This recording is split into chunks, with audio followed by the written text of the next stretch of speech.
আজকে আমি একটা গুরুত্বপূর্ণ বিষয় নিয়ে আলোচনা করতে আসলাম, সেটা হচ্ছে রামিসার যে দর্শনকারীর যে হত্যার বিচার নিয়ে যারা বাংলাদেশে যতগুলা আইন প্রশাসন, সরকার, সাধারণ নাগরিক, সাধারণ মানুষ যে যে অবস্থান থেকে প্রতিবাদ করছে, আমি সবাইকে স্যালুট, সবার কাছে কৃতজ্ঞ, শুক্রিয়া। তারপরের যে কাজগুলা, যে আপনার আন্দোলন করা, আপনার প্রতিবাদ জানানো, কথা বলা, সোশ্যাল মিডিয়াতে ভিডিও ছাড়া, এগুলো ঠিক আছে। দেন আপনি এগুলো করার পর কতক্ষণ বসে থাকবেন করে? এভাবে বসে থাকলে হবে না। আমার এই 28-30 বছর বয়সে আমিও দেখছি জঘন্য জঘন্য ধর্ষণ, বিচার হইতেছে, আন্দোলন করতেছে, অনেক কিছু হইতেছে, রাত শেষে কিছুই হয় না। দেন সরকারকে আমরা দোষ দেই। আসলে মূলত এখানে সরকারের কোনো দোষ নাই। সরকারের জায়গায় ঠিক আছে, আমরা বেঠিক। আমরা কিভাবে বেঠিক? আমরা যখন দর্শনকারীকে দেখি আমাদের চোখের সামনে দিয়ে চলে যায়, আমরা দর্শনকারীকে ছেড়ে দিই। আমাদের কাজটা তখন কি? আমরা যখন জানবো যে এই লোকটা ধর্ষণ করছে, তখন তাকে সুন্দর করে গোসল করায় জনসম্মুখের সামনে আইনা পরে পাট টু পাট শরীরের মাংস আলাদা করে ফেলতে হবে, তারা খুব জঘন্যভাবে মারতে হবে। ইভেন তাকে জীবিত রাখা অবস্থায় তাকে মৃত্যু দিতে হবে, মারা ফেলানো যাবে না।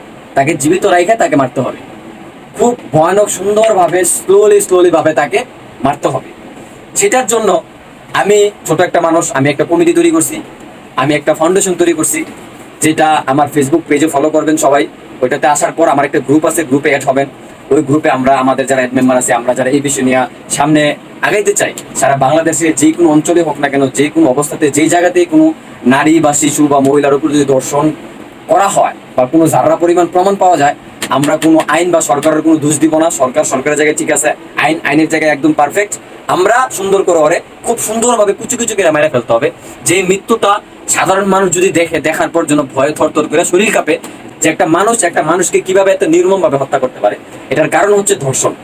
যখন কোনো পুরুষ কোনো নারীকে ধর্ষণ করবে, কোনো ছোট বাচ্চাকে ধর্ষণ করবে, তখন তার বাঁচার কোনো অধিকার এই বাংলাদেশে নাই, এই পৃথিবীতেই নাই।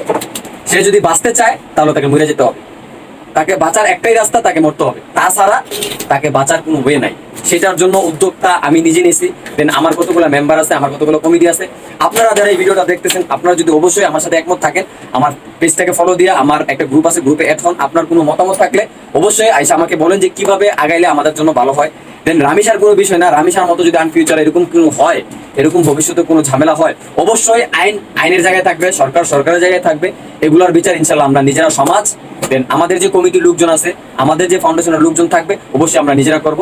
দেশের যে কোনো অঞ্চলে, দেশের যে কোনো গ্রামে, যে কোনো ইউনিয়নে হোক না কেন, অবশ্যই আমরা এটা নিজেদের বিচারটা নিজেরাই করবো ইনশাআল্লাহ। যারা যারা আমার সাথে একমত, অবশ্যই আমার পেজটাকে ফলো করে পাশে থাকবেন। আমার একটা গ্রুপ আছে, গ্রুপে অ্যাড হবেন। আমার সাথে যদি কথা বলতে চান, অবশ্যই আমার ফেসবুক পেজটাকে ফলো করে আমাকে একটা নক দিবেন। বাদ বাকি ইনশাআল্লাহ আমাকে কি করতে হবে না করতে হবে, আপনাকে কি করতে হবে, আমি আপনাদেরকে সবাইকে বলে দিব। আপনারা আমার পাশে থাকবেন, সুস্থ থাকবেন। আল্লাহ হাফেজ।